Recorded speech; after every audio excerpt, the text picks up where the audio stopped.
आखिरकार इंडिया गठबंधन की पहली दरार ऑफिशियली सबके सामने आ गई। ममता बनर्जी ने ऐलान कर दिया है कि बंगाल में टीएमसी अकेले चुनाव लड़ेगी, यानी ममता बनर्जी एकला चलो की राह पे निकल चुकी है। बंगाल के सीएम ने कहा कि मैंने जो भी सुझाव दिए कांग्रेस को वो सभी नकार दिए गए। इन सब के बाद हमने बंगाल में अकेले जाने का फैसला किया। उन्होंने राहुल गांधी का नाम लिए बिना कह दिया कि वह पश्चिम बंगाल में यात्रा करने जा रहे हैं। इसकी जानकारी शिष्टाचार के नाते भी उन्हें नहीं दी गई। इन सब को लेकर हमसे किसी भी तरह की कोई चर्चा नहीं हुई। ये पूरी तरह गलत है। बताया जा रहा है कि जब ममता बनर्जी इसका ऐलान कर रही थी तब उनके चेहरे पे खामोशी देखी गई। ममता बनर्जी ने दो टूक में कहा कि हमने पहले ही कह रखा है कि कांग्रेस 300 सीटों पर चुनाव लड़े और क्षेत्रीय दलों को अपने क्षेत्र में बीजेपी से मुकाबला करने दिया जाए। उन्होंने ये भी कहा कि क्षेत्रीय दल एक साथ रहेंगे, लेकिन साथ ही यह भी स्पष्ट किया कि अगर वह हस्तक्षेप करेंगे तो हमें फिर से विचार करना होगा। उन्होंने गठबंधन का नेतृत्व कांग्रेस के करने को लेकर भी सवाल उठाए। गौरतलब है कि टीएमसी ने साफ किया है कि वह कांग्रेस को 2 सीटें देगी।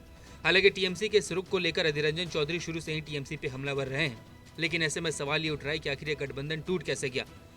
आखिर वो कौन से प्रस्ताव थे जिसे टीएमसी ने कांग्रेस को दिया और कांग्रेस ने उसे ठुकरा दिया। जैसे कि आप सब जानते ही होंगे कि कांग्रेस बंगाल में शुरू से ही 10 से 12 सीटों की मांग कर रही थी, लेकिन टीएमसी 2 सीटों से ज्यादा नहीं देने को तैयार थी, जिस पर अधीर रंजन चौधरी टीएमसी पर आक्रामक भी थे। वही एक और बात है जो इस गठबंधन में दरार पैदा कर सकती थी, वो थी वाम दलों की एंट्री इंडिया गठबंधन में। रविवार को राजधानी कोलकाता में एक रैली के दौरान सीएम ममता बनर्जी ने विपक्षी गठबंधन इंडिया में शामिल लेफ्ट पर सवाल उठाए थे। उन्होंने आरोप लगाया था कि वाम दल गठबंधन पर नियंत्रण की कोशिश कर रही है। मीडिया रिपोर्ट्स के अनुसार टीएमसी सुप्रीमो ने कहा था कि विपक्षी समूह की बैठक के दौरान मैंने इंडिया का नाम सुझाव दिया था, लेकिन जब भी मैं बैठक में शामिल हुई तो देखा कि लेफ्ट इसे कंट्रोल करने की कोशिश कर रही है। यह स्वीकार्य नहीं है। जिन लोगों से मैं 34 सालों तक लड़ती रही उन लोगों से मैं सहमत नहीं हो सकती हूँ। यही कुछ कारण थे जिसने ममता बनर्जी को उकसा दिया कि उन्हें बंगाल में अकेले चुनाव लड़ना पड़ेगा।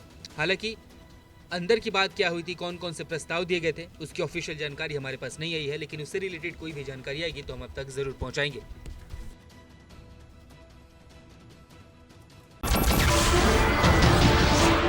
नमस्कार, मैं हूं मानक गुप्ता।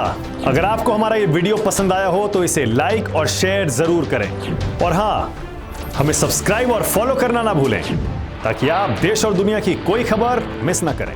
तो जुड़े रहिए हमारे साथ और देखते रहिए न्यूज़ 24।